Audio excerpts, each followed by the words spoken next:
on how to become your own therapist. I think we are joined by many from all over the world, and it's wonderful to see you all and to show interest in this topic, because I think the world really needs people who know how to work with their own mind, how to solve their own problems, and how to make the mind maybe more peaceful. The world is really in a need for that. Is Jamyang. Originally, I'm from the Netherlands, and I've been teaching for Tushita for almost 2 years, sometimes. I don't know if I need to say anything else about me. If you want to know more, you can find that on the Tushita website.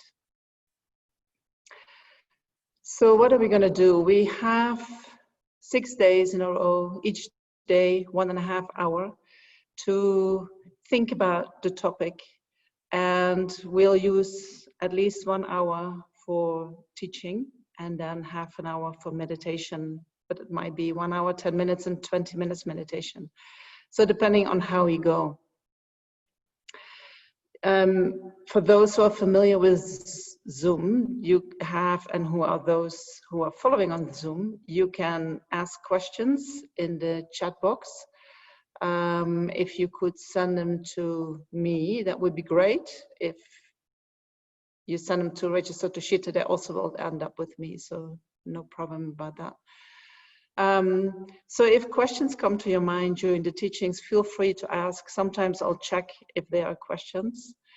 If I cannot answer your question today, I will look at the questions tonight and then see if I can come back to them in a later point in time.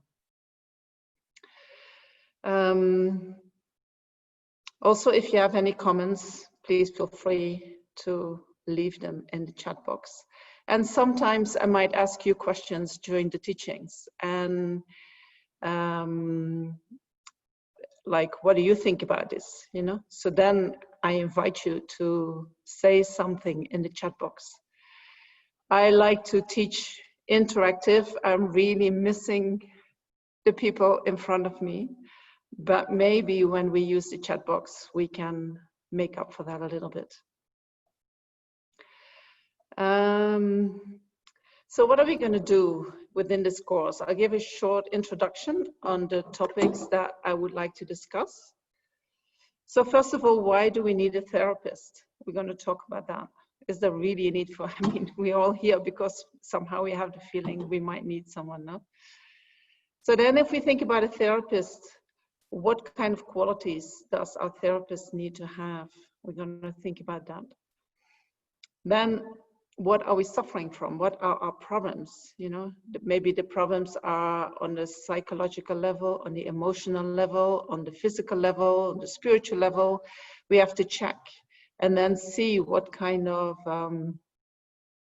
first of all, find the cause for all these problems. And in Buddhism, then we're going to talk about karma and disturbing emotions. And then we're going to look into the root cause of all that, which is our self-grasping mind.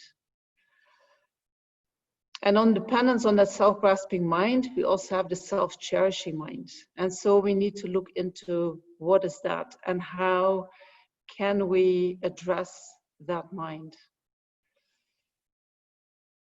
And then we're going to talk, of course, about how we can work with our mind in order to lessen or counteract our problems. What options do we have to make things better? And we can think about how can we lessen the disturbances in our mind, how we can counteract the self-grasping mind, how can we transform the self-cherishing mind into a mind that is cherishing others. So we're going to try to talk about all these different options that Buddhism has. It's not that there is one solution. It is about having maybe 10 ways of seeing what is going on and redirecting the mind in a way that it is less disturbed, more spacious. And then when the mind is like that, the heart will open up more. So to give you a framework for this, we will also talk a little bit about the mind in Tibetan Buddhism and about reality within how reality is described in Tibetan Buddhism. Many of you are new to Buddhism, so I will spend some time especially on what is the mind today. So I'm going to try to give you the essence of Buddhism. You can study Buddhism for many years. I did. But to make it really practical and make it applicable to your mind, we just have to get to the essence. And if you can get that, you know, you might find tools that are going to benefit your mind the rest of your life. That's what I hope. So what do I expect from you? Buddhism is all about developing our mind, developing our wisdom mind, developing our compassionate mind. So developing this mind doesn't come from listening and absorbing, and that's it. Listening and absorbing, that's the beginning. Then you need to start thinking for yourself. Is this true for me? Does it apply to me? How does it apply to me? What can I do with this information? Is it really true the way it is said? How would I say it? And the more active your brain is in questioning, in analyzing, in investigating, the more your wisdom mind will arise. You know, that is what activates your wisdom mind. Wisdom is not something that comes from outside and we just pour it in and then it can come out. Wisdom is something that comes about when we start churning inside, chewing on the things that we hear, reflecting on them, challenging them, checking them. You know, and then when the brain is active and the mind, not just the brain, but also the mind, you know, deep inside, in your gut, in your heart, you have to check on all levels. You have to investigate on all levels. And then that process of investigation and analysis is what activates your wisdom mind. Your wisdom mind is already inside you, is already present. We just need to wake it up, you know, or wake it up more. Maybe your mind is already very awake, but wake it up more. So please check everything what I'm saying. Don't take anything for granted. Oh, Jamyang said this and this and this. It's not good enough.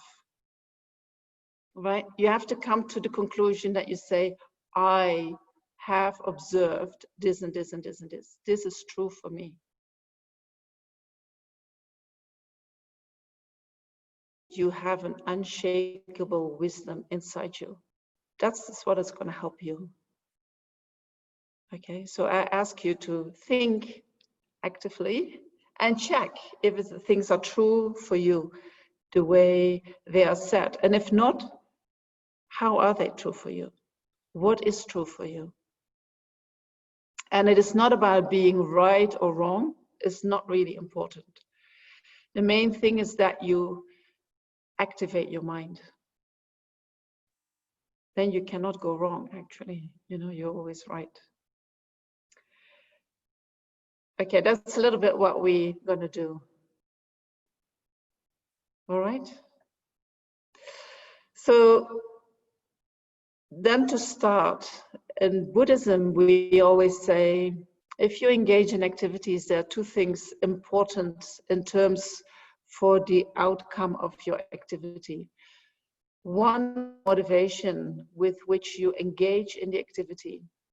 And the other one is the way that you have gathered by doing the activity. So before we normally start any teaching, we first set up a motivation.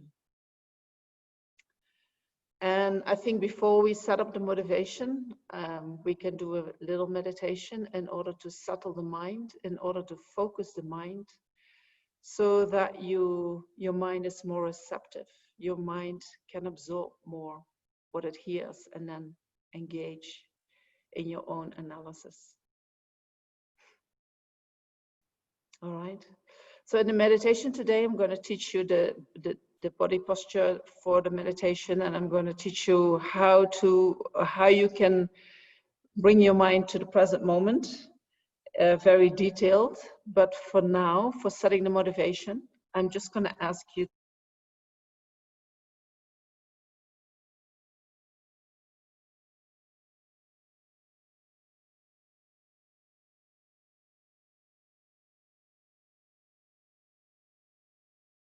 And then you close your eyes.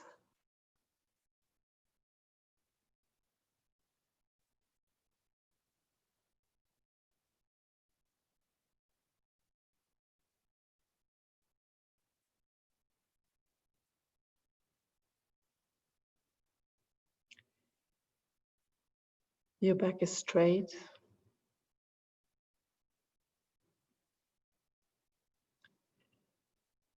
And by closing your eyes and turning your mind inward, you let the mind settle.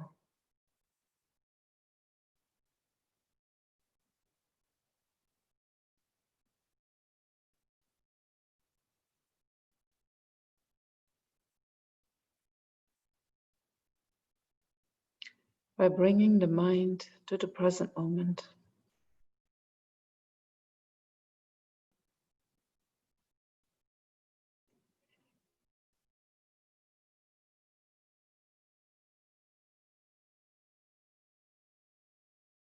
Aware of your body.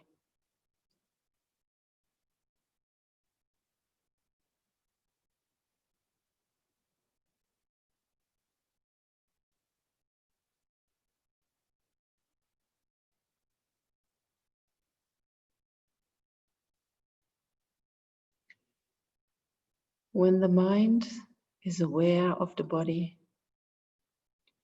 all your thoughts start to settle down.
And then think that the way your mind works at the moment, we are not in control over our own mind.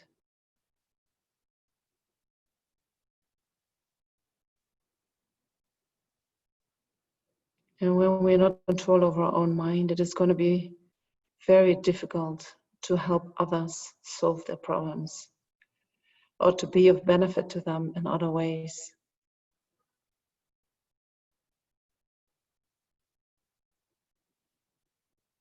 First, we need to understand our own mind, how it works, and why it is that we keep creating problems for ourselves.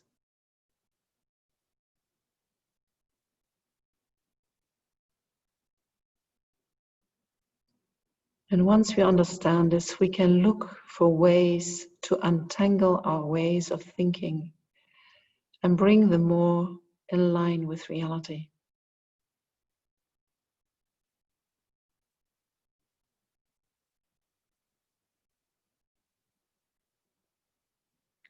And this will help us to connect with our inner qualities of wisdom and compassion.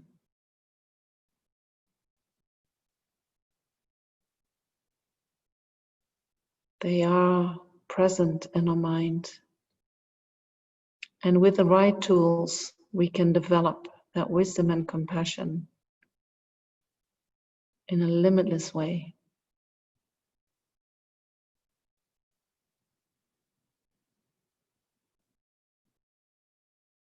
And when we do that for ourselves.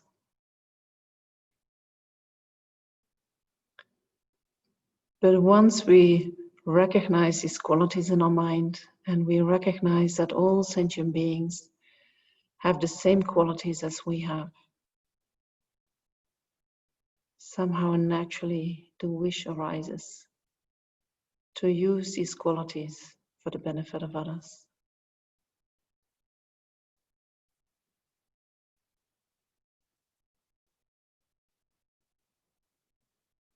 So try to think that that is your motivation for listening to these teachings, for reflecting on it.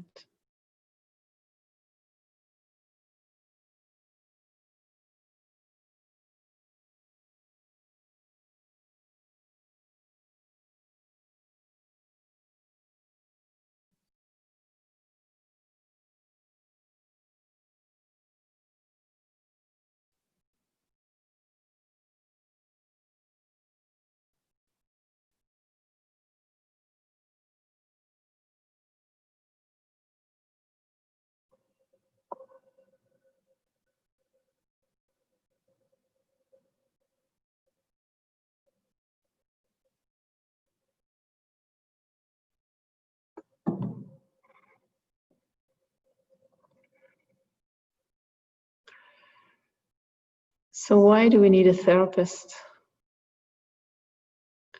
Normally because you have problems that maybe you have tried to solve them already, but somehow every time you engage in similar problems, you meet similar problems.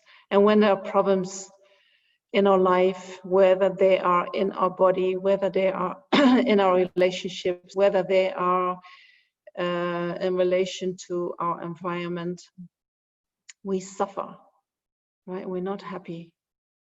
And when there are problems, there is automatically something like, I want to change something. But if you have tried already several times, you make changes, but then again, a problem arises. Similar problems arise. So what is it that you're doing that you cannot solve these problems? And at a certain point, you can come to the stage that you say, I need some help. I need some help. I cannot do this on my own.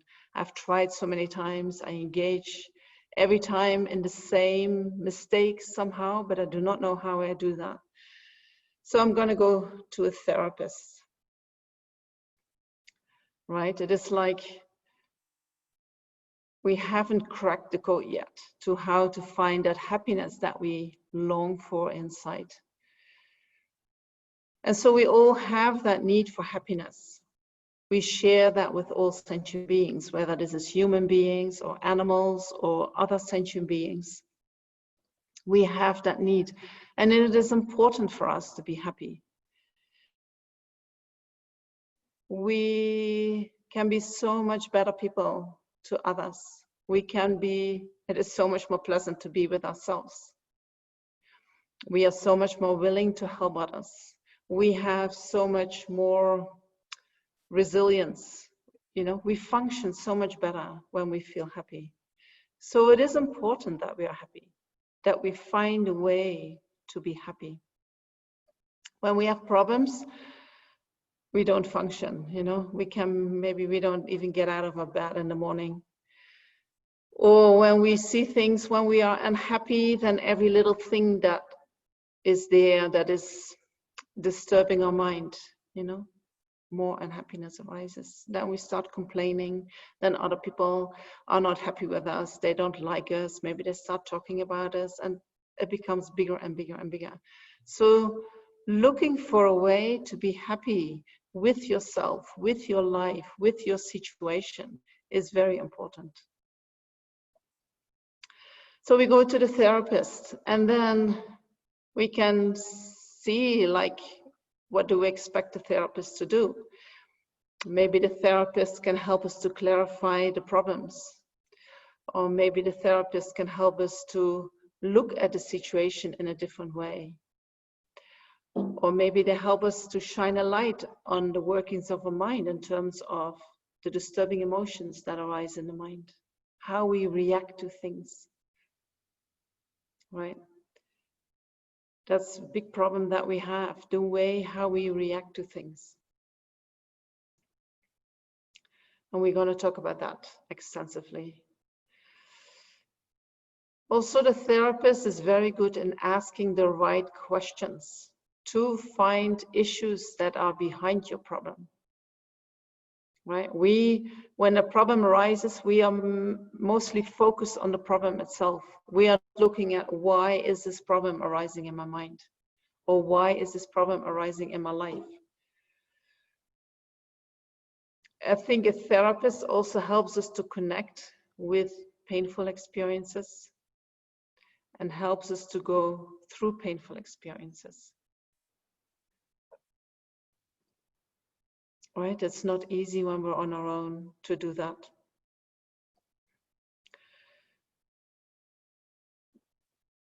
And if I forget anything, please let me know. I'm happy to mention more. So for you to answer this question, I'm going to ask you a question and I hope you're going to send me some answers. So what if you are looking for a therapist? What kind of qualities would you like your therapist to have?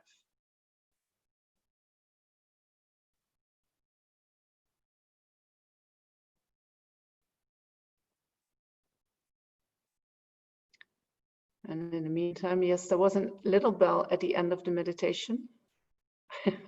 Sorry. I'll hit the bell a little bit harder the next time. So we like someone to be patient, to be wise, compassionate, and caring, to be a good listener, to be non-judgmental, to have a similar belief system. Wait. Yes, have a similar belief system. A really good listener, that's very important. Can give you guidance. Having some empathy is important. Emotionally adjusted. I'm not completely sure what you mean by that. Being kind. So a very important one seems to be being a good listener. Smart, educated, being in the here and now. Having the ability to handle uncomfortable situations. Being qualified. A great listener. Okay. So if we're going to project that onto ourselves, right? Because we're going to become our own therapist. How well do you listen to yourself? How easy or difficult is it to listen to yourself? And I'm not talking about very superficial, not even being aware, just giving yourself what you want, but deep listening. How often do you sit with yourself and do you go inside and say, what's actually going on for you? Can we do that? That's a skill, no? Often we are busy. I mean, we have had last 6 months a great break from that, but before that, we would be so busy running. And then to sit down and listen, it's almost impossible because the energy keeps just going. And why would you listen to yourself? You have so many other things to do and you just keep going, right? Now, I don't know how your personal situation is, but maybe you have more space, more time to listen. Maybe you have been able to let go of that doing, that running. Maybe in that break, you have come to a rest. And that is a better condition for really listening to what is going on for insight.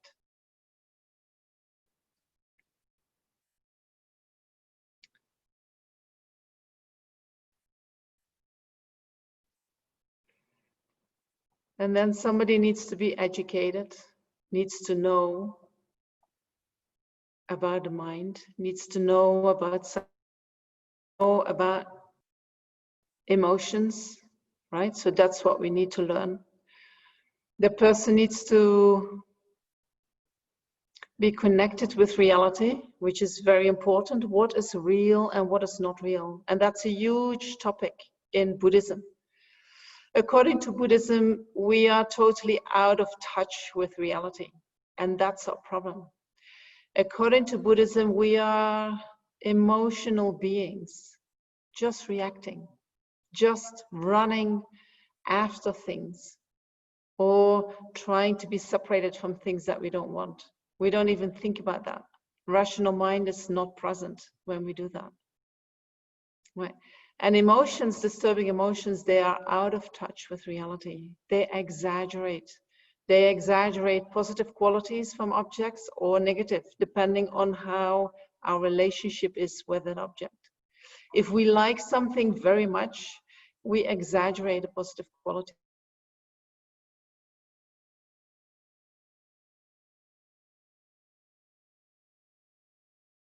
Right? We exaggerate. Why do we exaggerate? Because we cannot see, according to Buddhism, the nature of reality. We talk about that extensively tomorrow, I think. We exaggerate how things exist. We make them more permanent, more solid than they exist in actuality.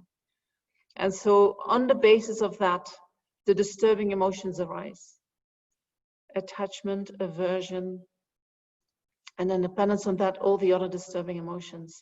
And they also exaggerate the objects. So being in touch with reality is very important for a therapist who can say, is that really true?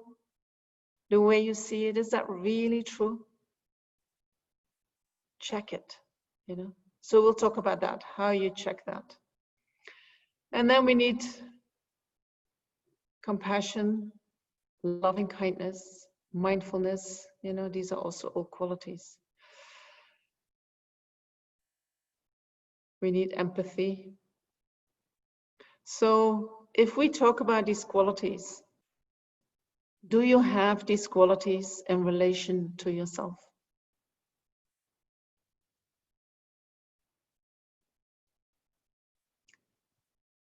Often we can listen really well to others, but not so good to ourselves. Or we have a lot of compassion and understanding for the problems of others, but not for the ones from ourselves. When we hear people talk about problems, our wisdom mind can come quite easily and say, oh, I know what you can do. You know, here is a solution. And then with respect to our own problems, we have no idea. But the main point, I think, being your own therapist is that you feel safe with yourself, that you feel listened to, that there is acceptance, that there is a non-judgmental attitude. Do you have that? Or would it be good if we spend some time developing that, how you can do that?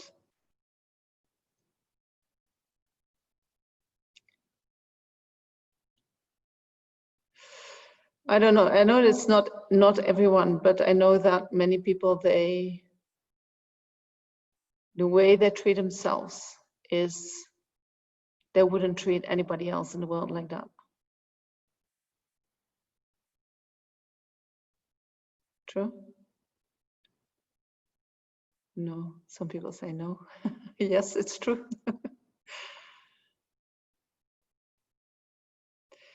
So that is important, that we treat ourselves well. right? Because if we want to listen to what is deep down going on inside our own mind, we need to feel safe. Otherwise, these inner voices, they're never going to speak up. We need to feel safe. We need to feel loved. We need to feel nourished. We need to feel accepted totally for who we are, each and every aspect of us.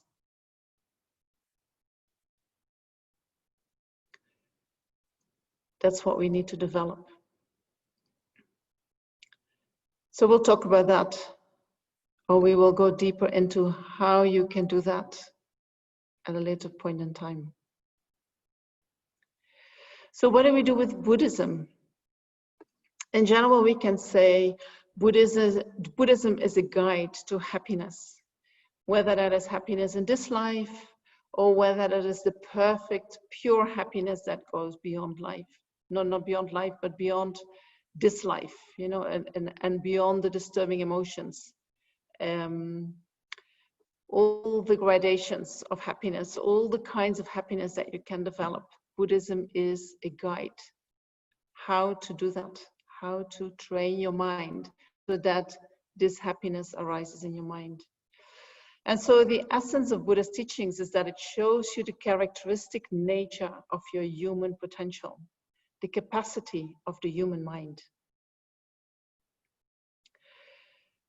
We feel we are quite limited human beings, right? We can only do so much. I can only do so much. But in actuality, we have the potential to develop our qualities of wisdom, of compassion, of loving kindness to a limitless capacity. You know, we can develop the mind in a way that we can feel love for each and every sentient being, where we can feel that we wish each and every sentient being to be free from suffering. We can develop a mind that really understands the nature of reality, that understands how things work in the world, but also that understands the ultimate nature of reality. So our mind is huge.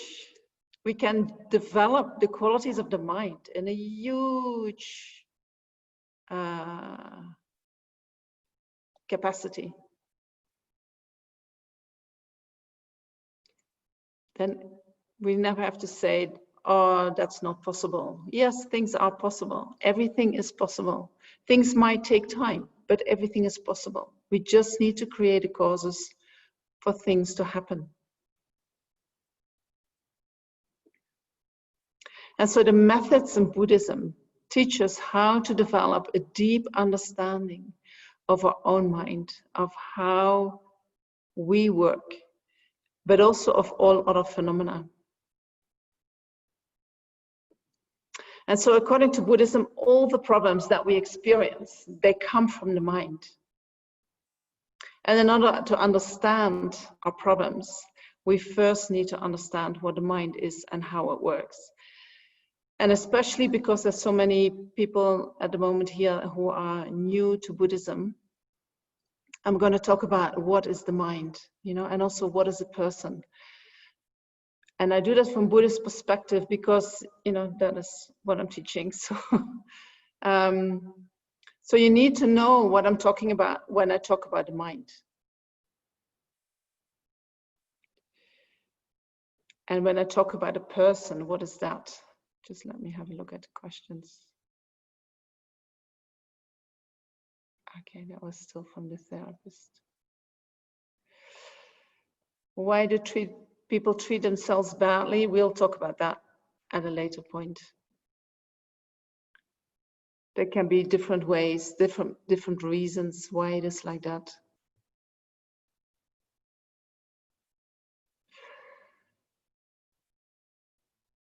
So what is a person? According to, and maybe, I don't know, if you're new, you maybe haven't heard of that, but in Buddhism there are different schools of thought. And these schools of thought, they all represent levels of understanding within our own mind. And by studying about these these tenets, these positions of these different schools, you learn about your own mind, how your mind works, how you grasp at things in a certain way. So what I'm going to say now is from the most subtle point of view of these schools.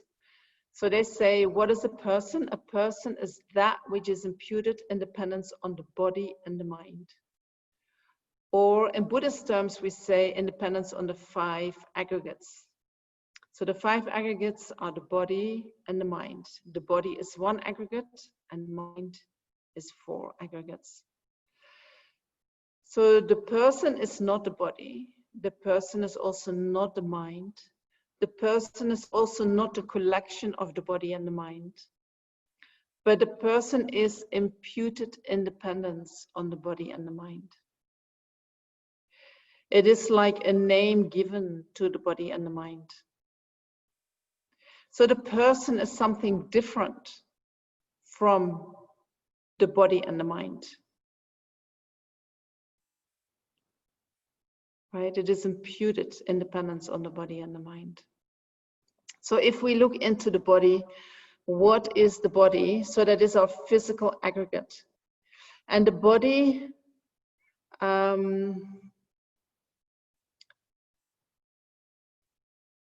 we take at the beginning of this life. So in Buddhism, we talk about what is the main cause of the body. And the main cause of the body is the sperm and ovum of your dad and your mom. They come together. And once they come together, also the consciousness enters into the body, into the sperm and the ovum, and then the body starts to grow. And then you become the person that you are. So the substantial cause for the body is coming from mom and dad. And then the contributing cause is the mind that needs to be present. You cannot have just a body without a mind. When the sperm and ovum come together and there is no mind, then nothing happens. That just gets eliminated. Then in terms of the mind is a continuum of moments of consciousness. And so the substantial cause for the mind is the previous moment of consciousness.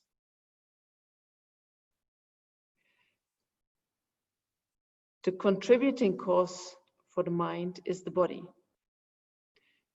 We need the body in order to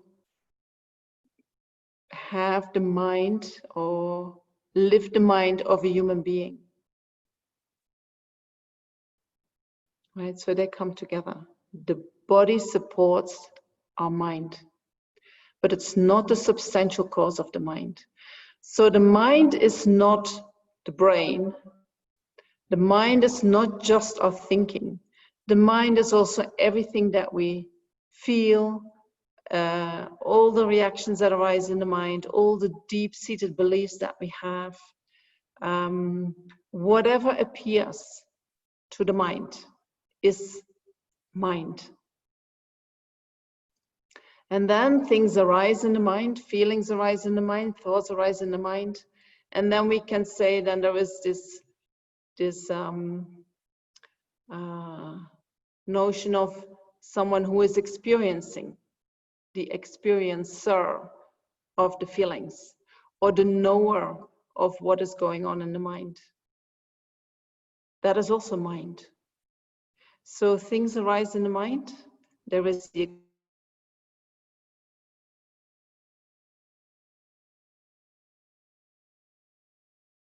together in every moment of mind. So the mind is a continuum. The mind and consciousness is synonymous. Mind and awareness is synonymous. So when I talk about awareness, I talk about the mind. When I talk about consciousness, I talk about the mind. The mind is a different energy from the body. The body is made out of matter. So the continuum of the body is matter, atoms. The continuum of the mind is, I don't know, I can only call that's consciousness or mind. And because it is arising from the previous moment of mind, and that is the substantial cause for the mind, we have to posit the mind as a continuity. We cannot posit a beginning and also no end.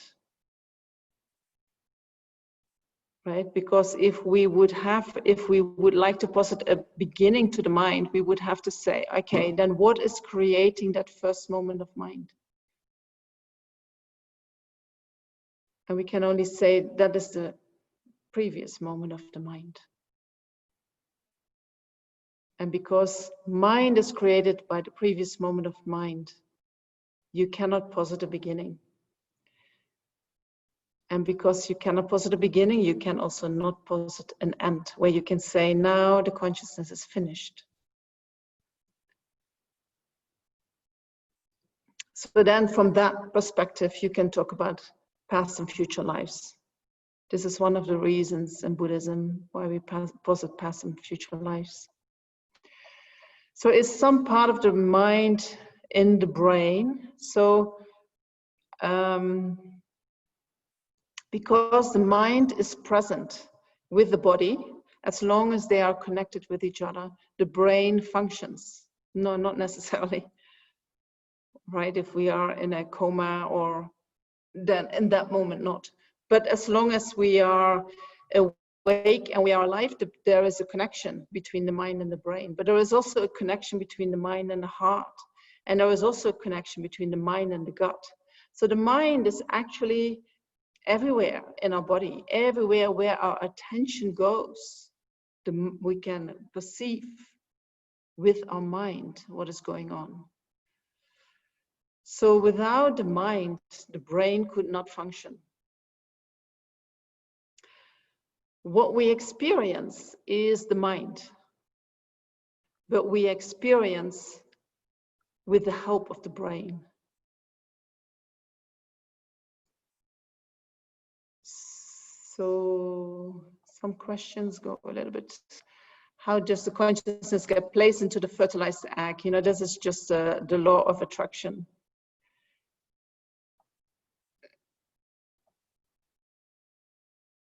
Is there some part? So an illness of the brain should not affect the mind. So the brain and the body and the mind, they work together. If your body is not healthy, it is very difficult to have a healthy mind. You can, but it is difficult. If your mind is not healthy, then you can easily create diseases or problems in your body. Disease is coming from disturbing emotions. So they work together, body and mind.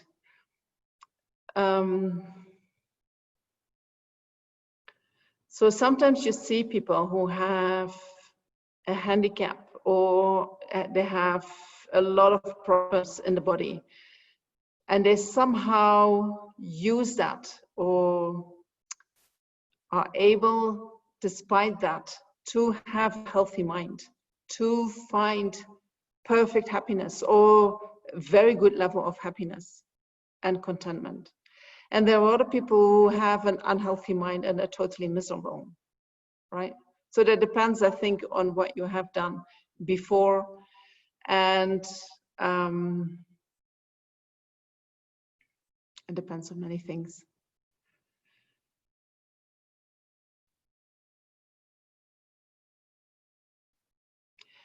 So can you please read out the questions asked for all of us? I can do that. And I pick some questions, right?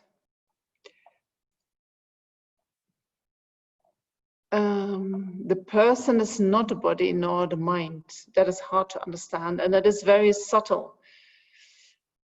So how, I will explain more about that tomorrow, how that works. Then what is the person? If it is not the body and if it is not the mind, then what is it? Okay.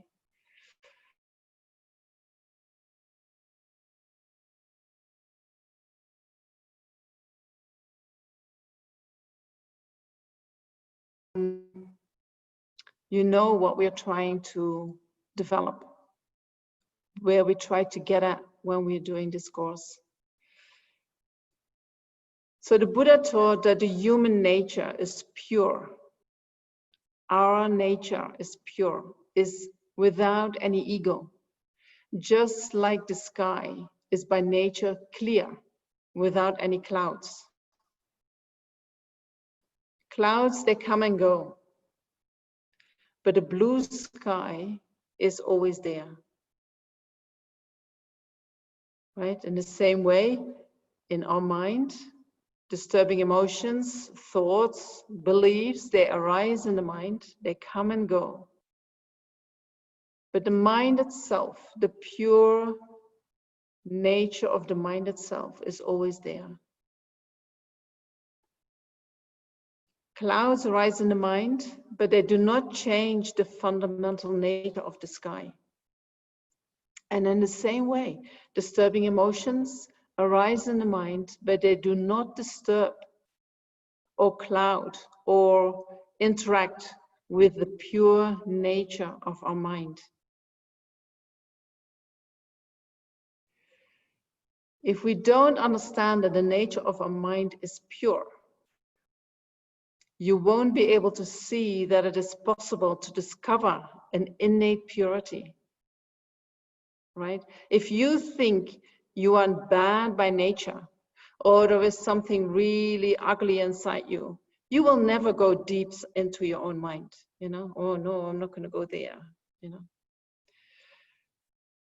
Or if you think that you're fundamentally negative, you know, then it's very difficult to have hope and to apply techniques that, and you apply them with some confidence that you can overcome these negativities that arise in the mind. Buddhism says the mind is by nature pure. In the mind, thoughts arise, emotions arise, they can be positive, they can be negative, but they are all transient, they are all temporary, they all come and go.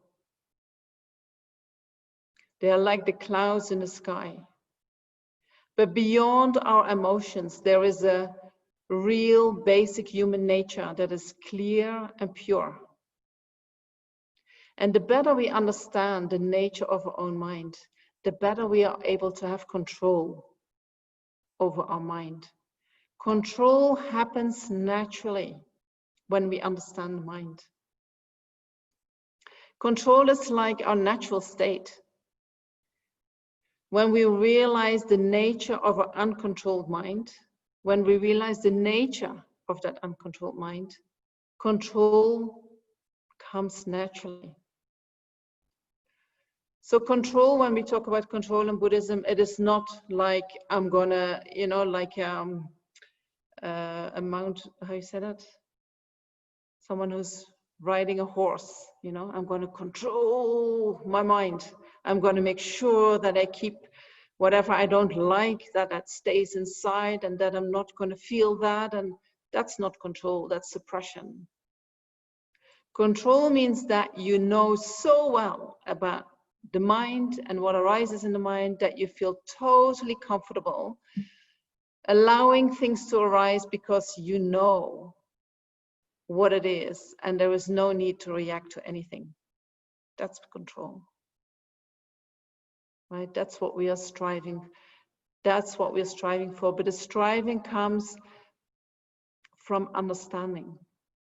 The better we understand, the better we know our own mind, control comes naturally. So when we apply Buddhism, Buddhism is, you know, the main thing about Buddhism is experiential knowledge, wisdom, rather than having some kind of dogmatic view where you have certain beliefs, you know, oh, I believe in past and future lives, or I believe in this and I believe in that. You know, many times, and no, I shouldn't say that. Sometimes people come to Buddhism and then they replace their old beliefs, whether they're Christian or Muslim or whatever, with new beliefs. Buddhist beliefs. That's not what Buddhism really is about. It's not about what you believe. It is about what you experience, and having the knowledge how you can redirect your experiences. So Buddhism is very practical, and the theory or the philosophy supports the practice. Teacher, he said, the philosophy, every sentence that you find in the text is an instruction for practice. Some people say, oh, I don't like to study, I just want to practice, you know. But what are you going to practice if you don't know how the mind works? If you do not know how to distinguish between one and the other? But if you just study and you never put it into practice, also that is not really useful, you know. So in Buddhism, you want to merge both the study and the practice, so that you practice what you have studied, so that you practice what you have learned. And so if we talk about the nature of the mind, we can say then, what is the nature of the mind? How does it look like when we realize the nature of the mind? You know, when we can see the nature of the mind experiences peace and joy. These are qualities that are naturally arising from the nature of the mind. We don't have to create that. We don't have to, you know, it is already there. The only thing what we need to do is to move a little bit aside, to move these disturbing emotions aside. Or maybe we penetrate them and we go straight to the nature of the mind. Peace and joy is waiting there for us.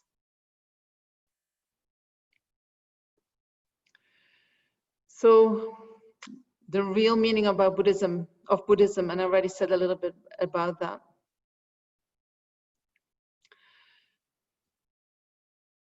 I think the main thing is we all look for happiness, right? Buddhism is like a guide to happiness.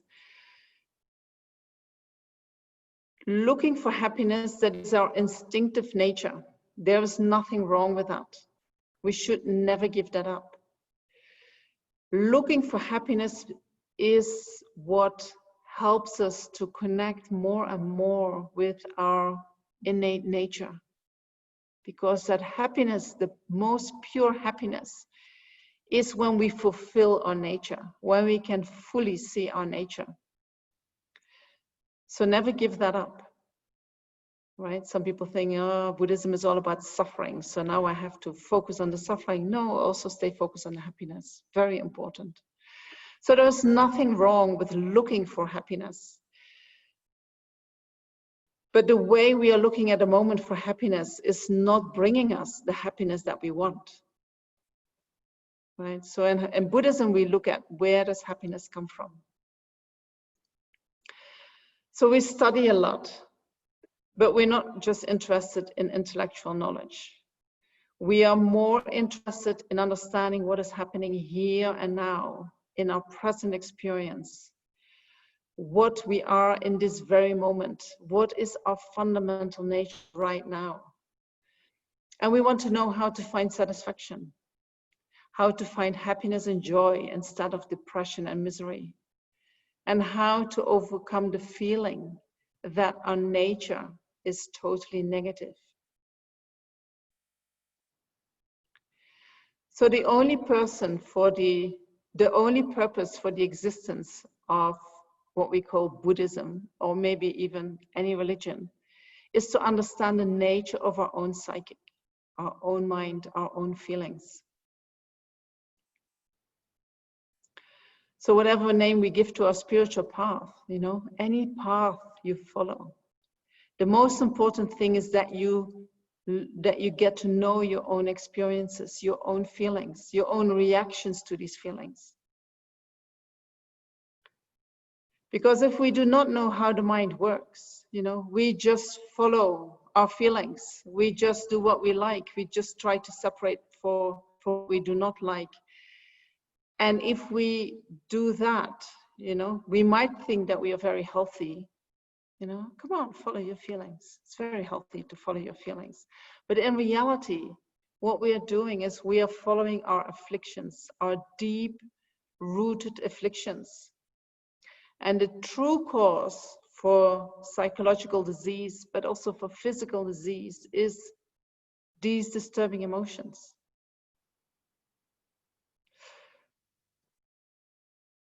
So when we talk about becoming your own therapist, we use Buddhist knowledge by the nature of the mind, in order to control the mind. We try to understand our own mental attitude, the concepts that we have, the perceptions that we have. And these are the things that really matter. Right? That's the real meaning of Buddhism. Using the knowledge to transform your mind and become a happier person, a more healthy person. So Buddhism sometimes is described like as a boat that helps you to get to the other side, beyond suffering. Once you arrive there, you can let go of the boat. No need to hold on to the boat. No need to say, oh, I'm a Buddhist, you know, because Buddhism is just a tool. It is not anything more than that. Once that tool has fulfilled its purpose, you let it go. So let me see if there's a question.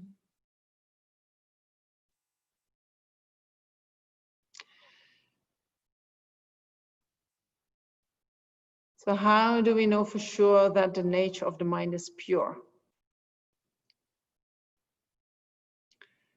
If the nature of our mind is temporary, how is it inherently pure? Isn't it the same nature of the things that arise in it? So is the sky the same nature as the clouds that arise in it?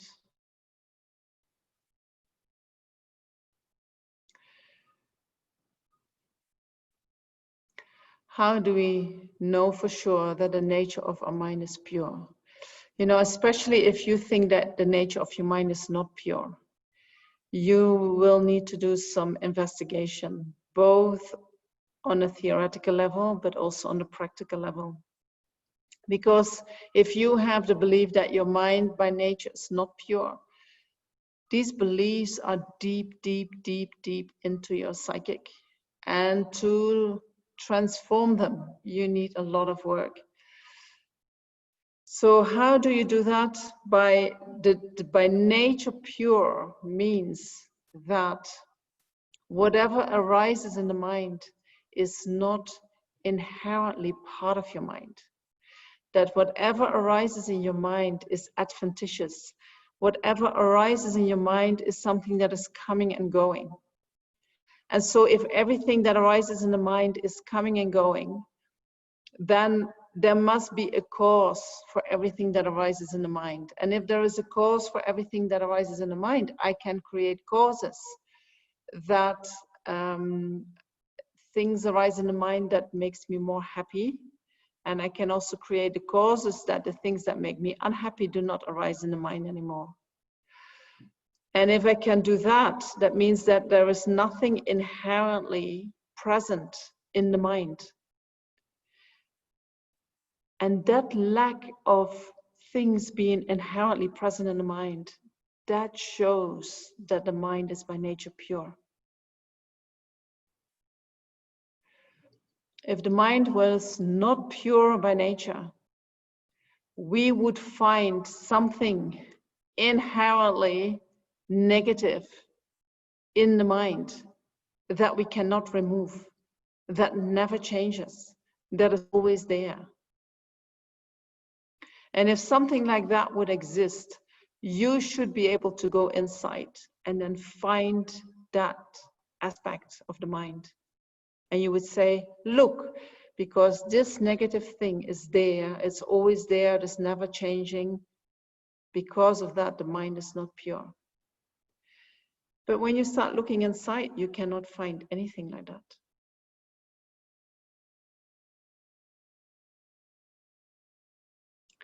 And therefore, the mind is pure from the beginning. By nature, pure. Because there is nothing existing inherently in the mind that cannot change, cannot be removed. All right. I'm going to go a little bit further because I want to say a little bit more before we go to the meditation. So how do we find happiness? So in every moment of mind,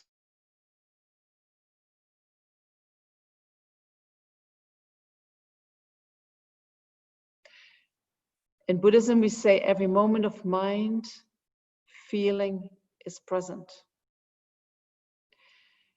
And then in dependence on the feeling, discrimination arises. And we say, oh, this is really good. Oh, no, this is really bad.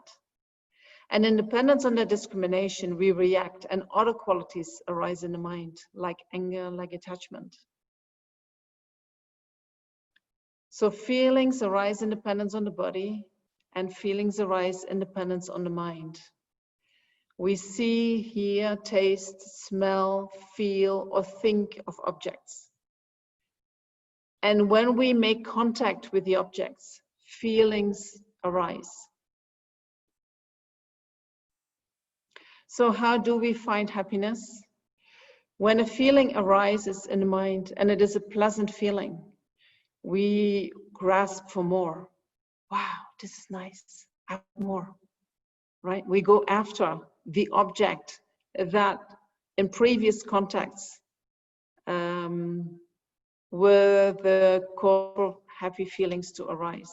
And when unpleasant feelings arise, we say, oh, no, I don't like that. That's bad. And we try to separate from it. We use aversion, and if aversion is not enough, anger or other similar qualities to try to separate from that object. So we follow our feelings.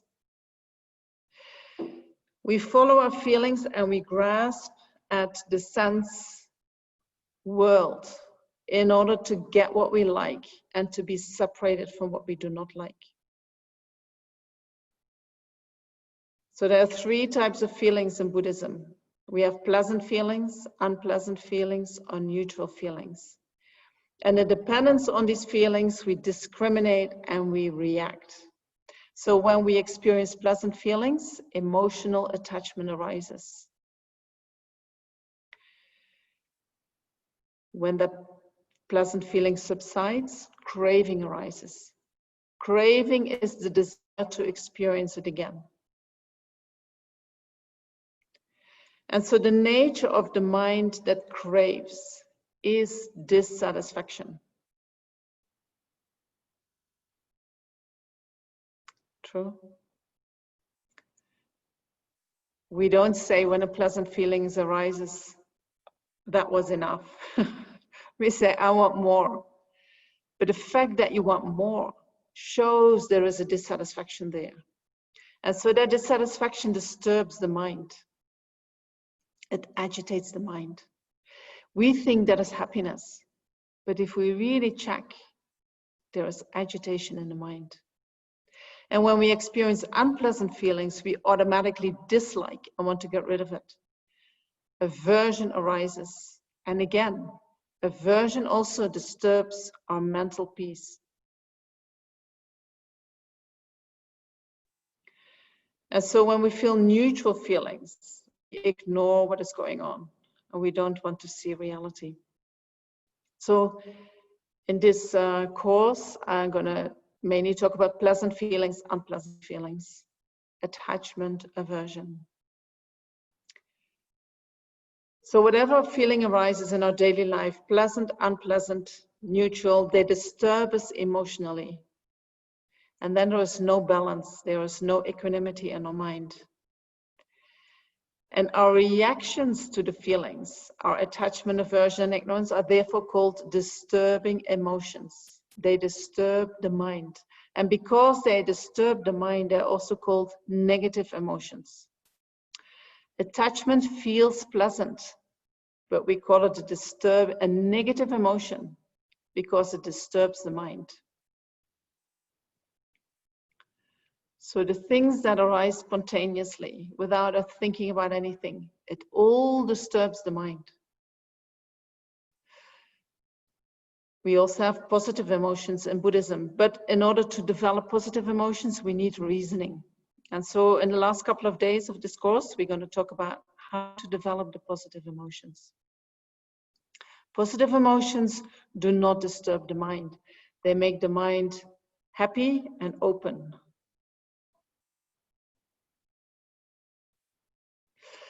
So Buddhism says we, as human beings, we are emotional beings. We react. We try to be happy by following our feelings. And our rational capacity, which is so unique for being a human being, we use that mainly to justify our emotional reactions. But we can change that. We can use our intellectual capacity to understand the emotions that arise in the mind. We understand the nature of our mind. We understand the nature of reality. And by creating more and more understanding, the disturbing emotions will naturally lessen. We will get more space in our mind. And then we can develop the positive emotions. So that's what we're going to try to do in this course. And you can imagine that it is a little bit a shortcut, but I'm going to try to give you the essence so that you can use that in a practical way in your own life. So to summarize that, all our problems are coming from the mind. At the moment, we are emotional beings. We react emotionally to our feelings. We follow our feelings, right? And that is the way we try to find happiness, but we also know that that never has really brought us the happiness that has the qualities of peace and satisfaction. By nature, our mind is pure.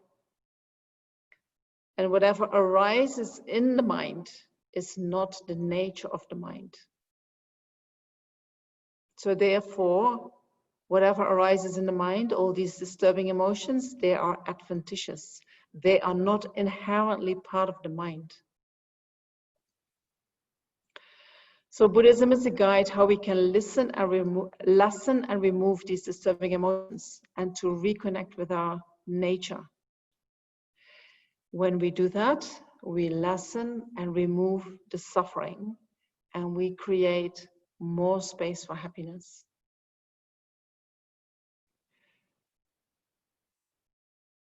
Let me have a look. Seems scary to let go of the boat someday. How can be good to let go Dharma? So once the boat has taken you to the other shore, you have found the way in your own mind to happiness, where the disturbing emotions do not touch you anymore. You do not need the method how to get there. You know, Buddhism is a method. So once you have followed the method and you have found the way, there is no need to hold on to the method. You actually, once you realize the nature of reality, you get so much knowledge that you can show many sentient beings the way that they can become free of their disturbing emotions. You can play with it. You know, you do not need Buddhism anymore. You are free. You have so much more than just one way. You know, so it's not that your mind has become so much Dharma that Dharma naturally is present in your mind all the time. So you're not letting go of that, you know, because that is what brings you a lot of happiness. You see reality as it is. You cannot unsee that. Seeing reality as it is means that disturbing emotions cannot arise in the mind, and I will explain in the coming days how that works.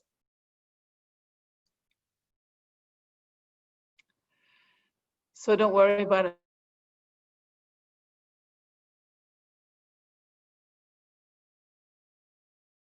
Even say you haven't realized the nature of phenomena. once you realize the nature of phenomena, once you see reality as it is, there is no need to hold on to the boat. So that's a natural thing. It's not a must. You know, no, don't get scared for anything. One more question. So, are unpleasant emotions bad? Do they not exist for a reason? For instance, I'm not afraid of a snake, it may bite me. Also, excessive positive emotions, happiness can take the shape of mania. So how does Buddhism explain this? So positive emotions and emotions that are connected to happy feelings are not the same thing.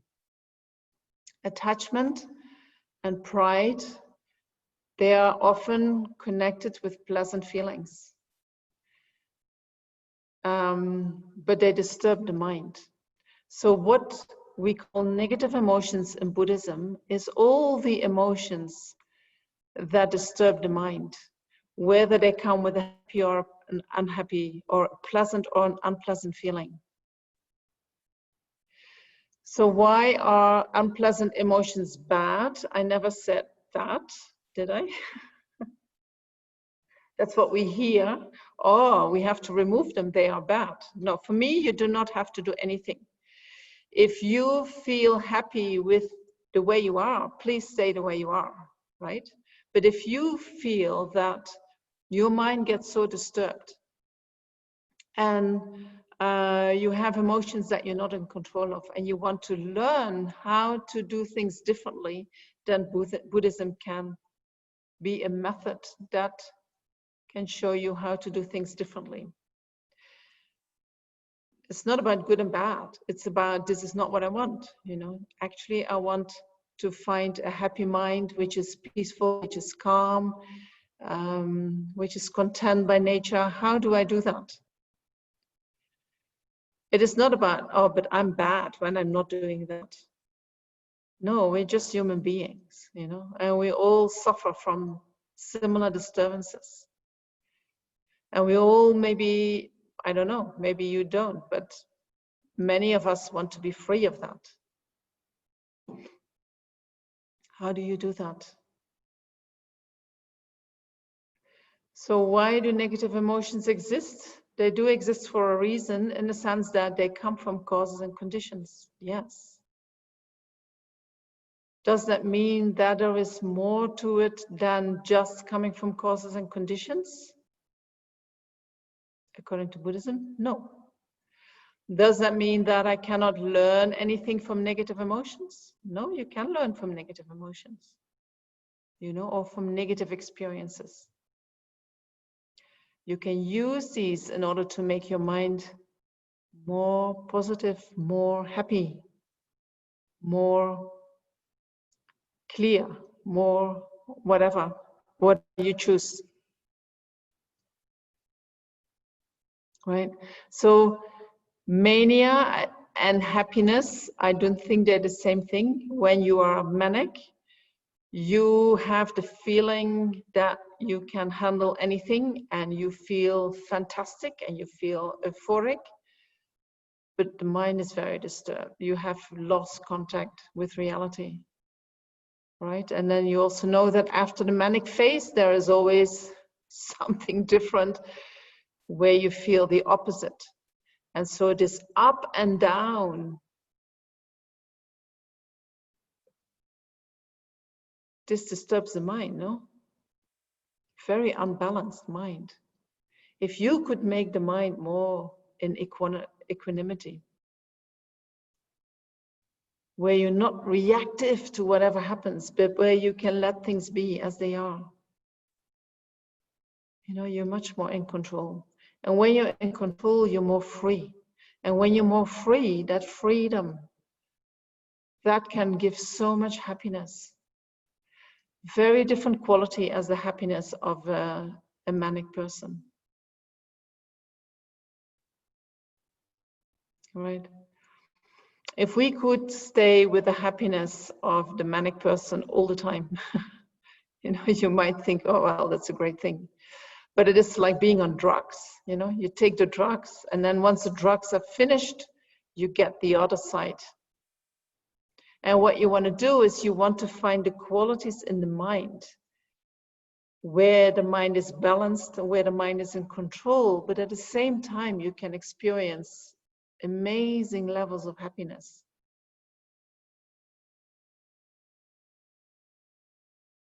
Okay. I'm going to do a little meditation with you, because there might be people who have never meditated. And I'm going to give you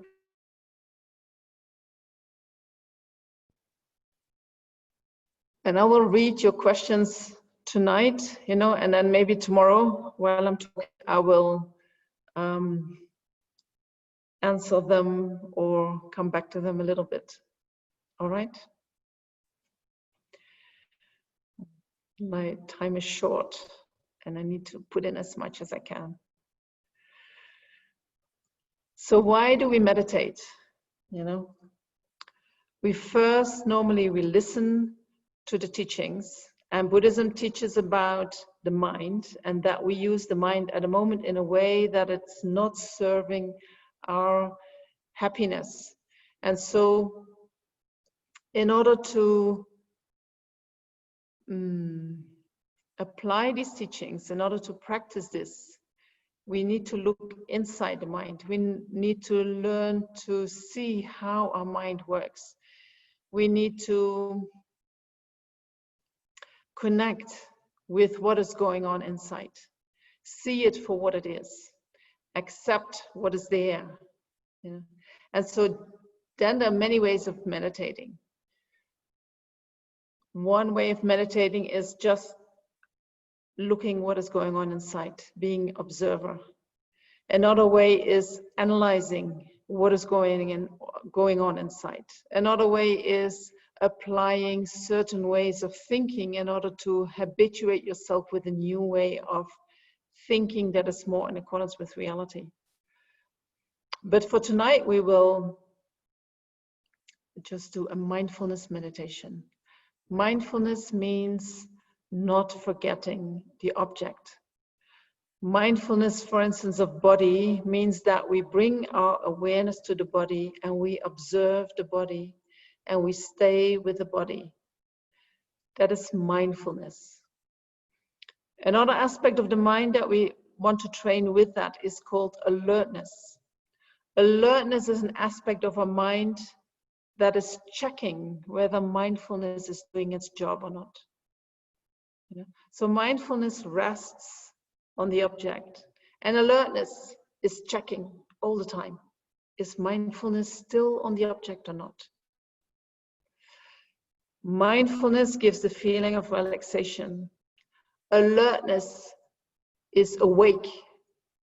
So you want to have both, being awake and at the same time totally relaxed. You know, that is what the Buddha is. When we are fully awake and at the same time totally relaxed. So for us that's difficult, because once we start to relax, sleep comes. You know? When we wake up, anxiety comes.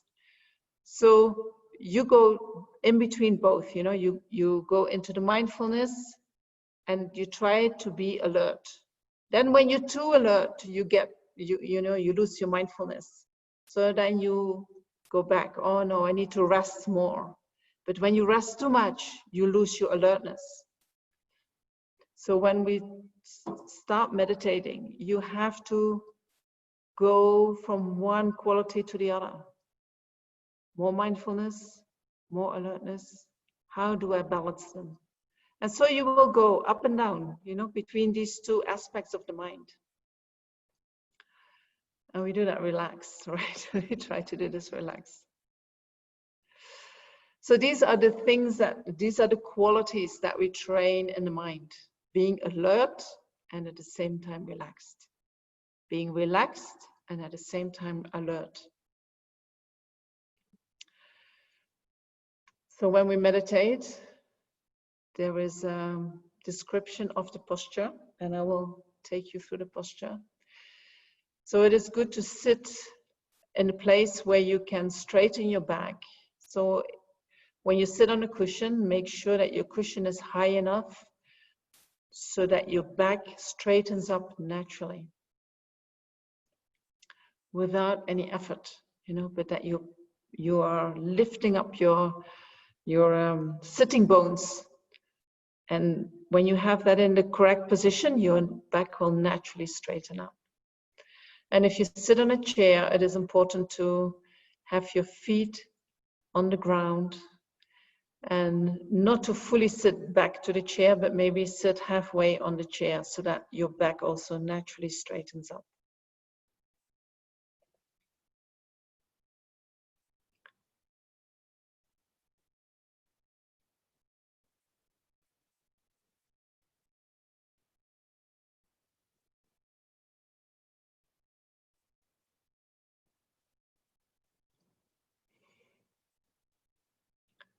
So the vertebrae, they are one on top of the other in a nice pile. And when you find that posture, you can relax all your muscles.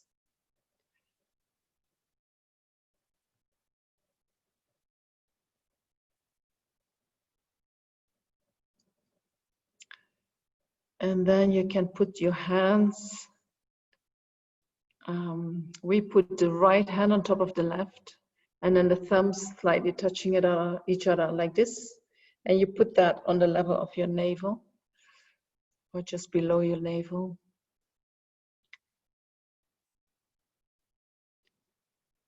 The elbows are a little bit away from your torso, allowing the air to move between your arms and the torso.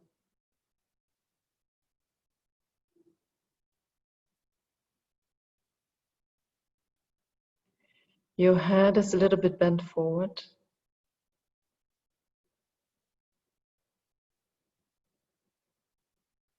Your jaws are relaxed. Your tongue is touching the palate, just behind the teeth, the upper teeth.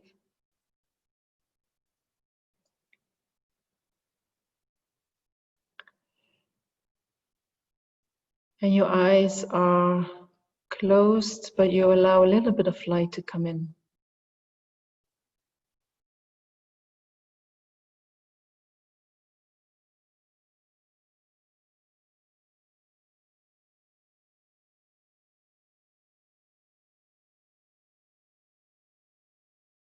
Tendency to easily fall asleep when you close your eyes.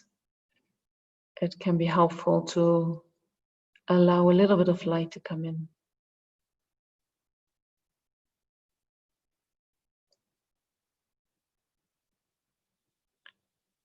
And so once you have found your posture, you can observe how your body feels.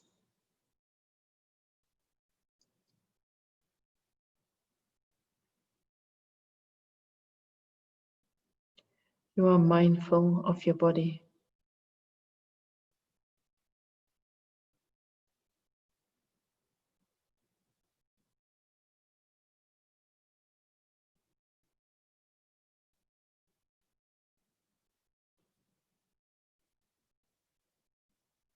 And some people feel the body as a whole.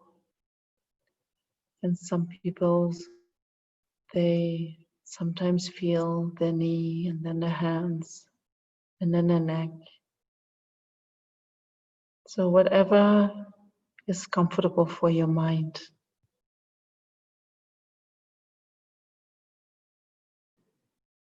Or that is what you allow to happen.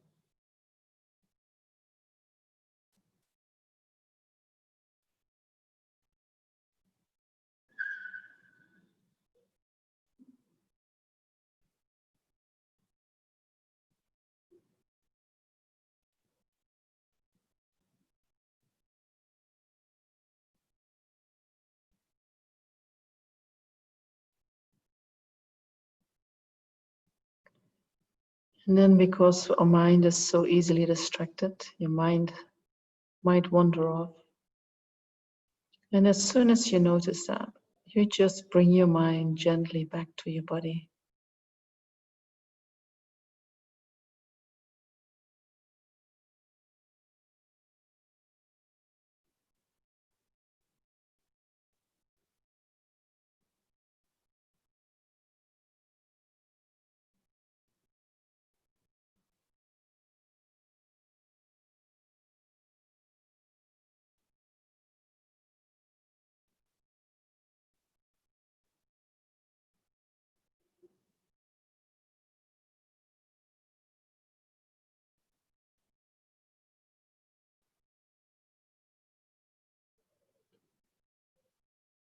If you feel some tension that needs releasing, you can release that.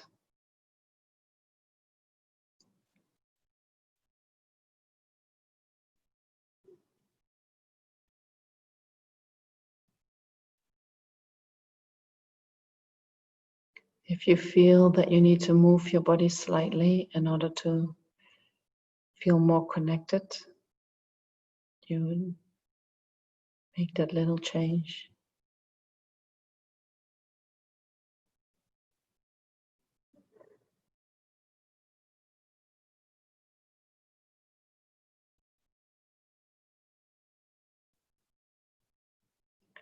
And so just sitting in this posture, while you bring your mind to your body, naturally pacifies all your delusions,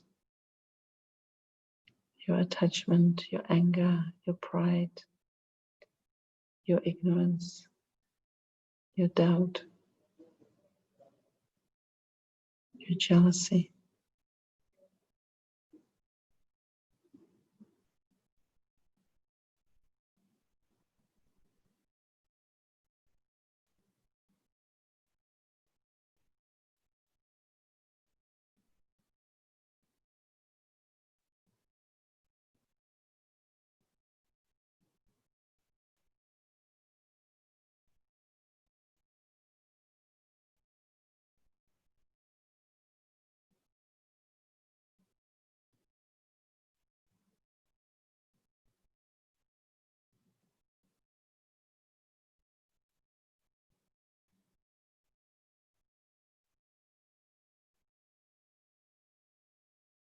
Mind back to your body.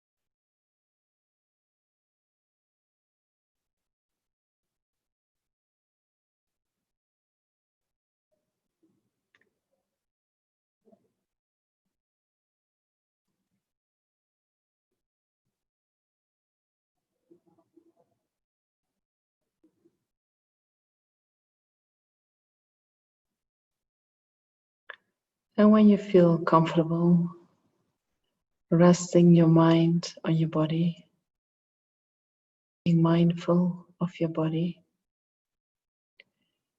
you can bring your awareness to your breath. First, by observing the rising and falling of your abdomen.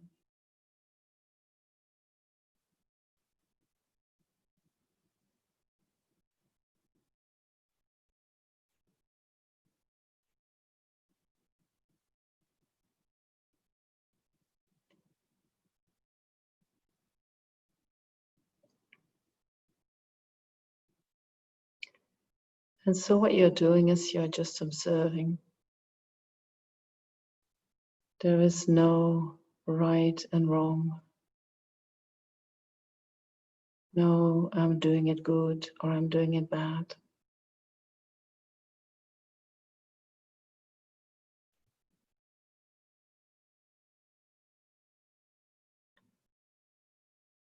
Breathing happens and you observe that.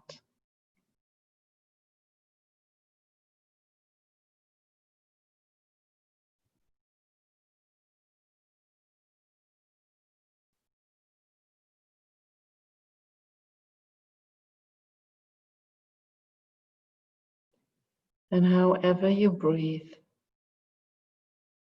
is how you breathe.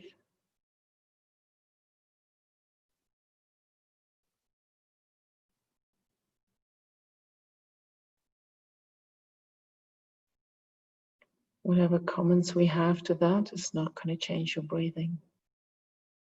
It's not helpful in any way.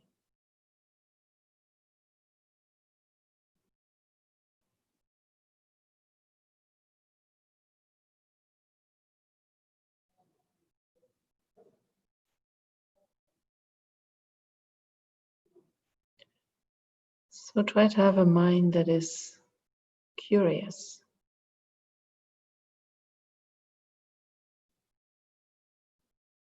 open, accepting.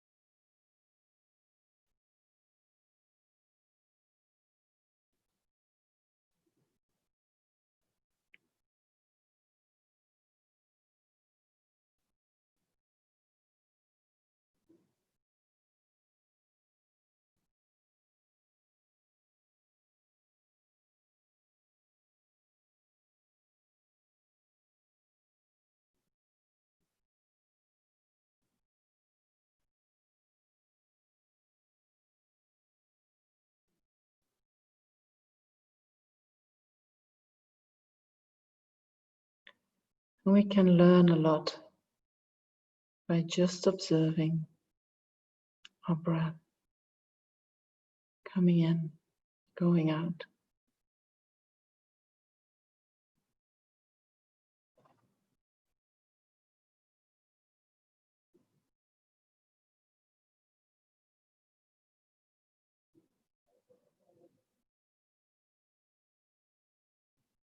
Not by using our thinking,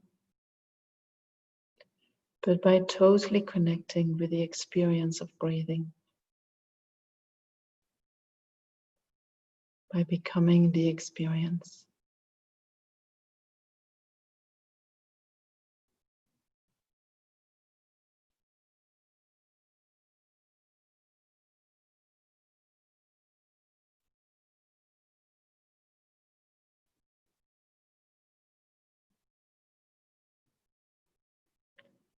And having a listening attitude can be helpful in that.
So reconnecting with your body, with your breathing, with your experience every day, even if it is only 5 minutes,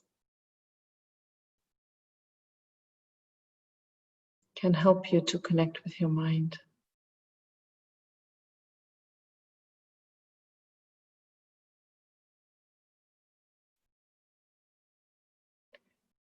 Can become that 5 minutes of peace, of a break of your daily routine.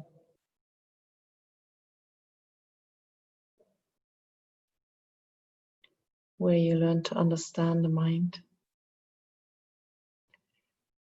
Where you give yourself a chance to see another side of you.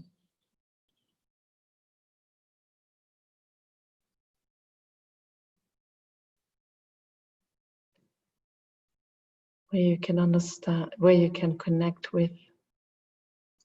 We could call that our authentic self.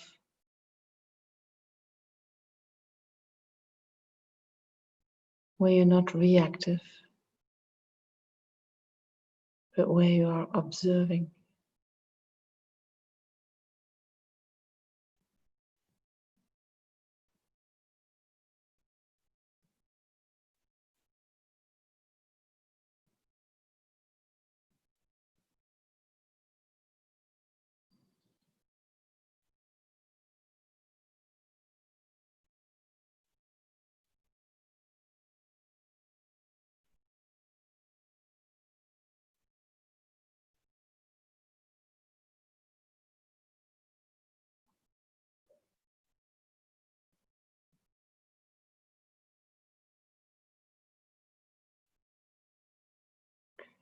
So this gives you a break from the disturbing emotions.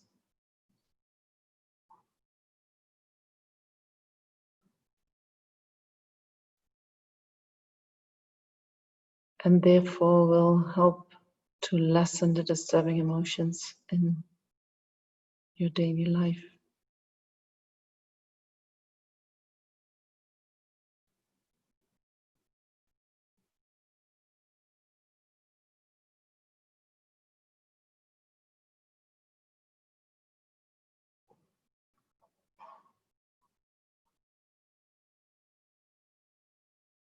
And it can also give you the space to start looking into the nature of the mind. And so we'll do that tomorrow in the meditation.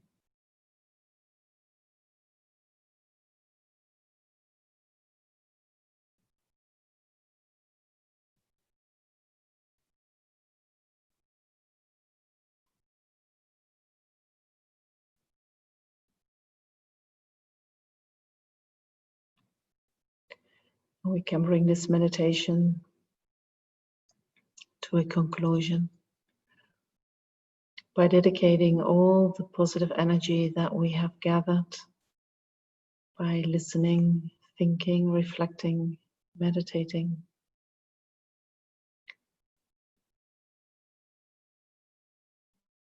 We can dedicate them in a way that may they become a cause for our inner potential of wisdom and compassion to grow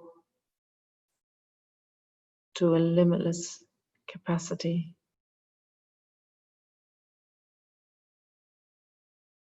So that we can be of greatest benefit to all sentient beings.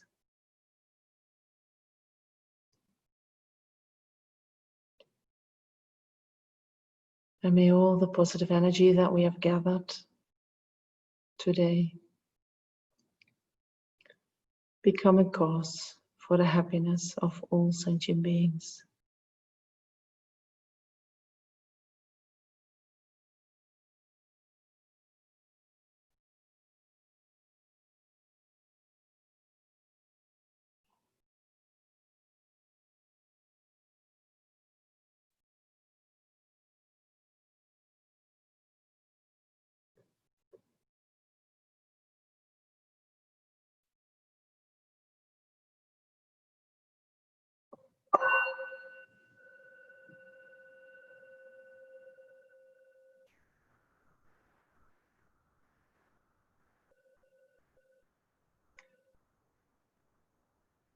Thank you very much for being here today.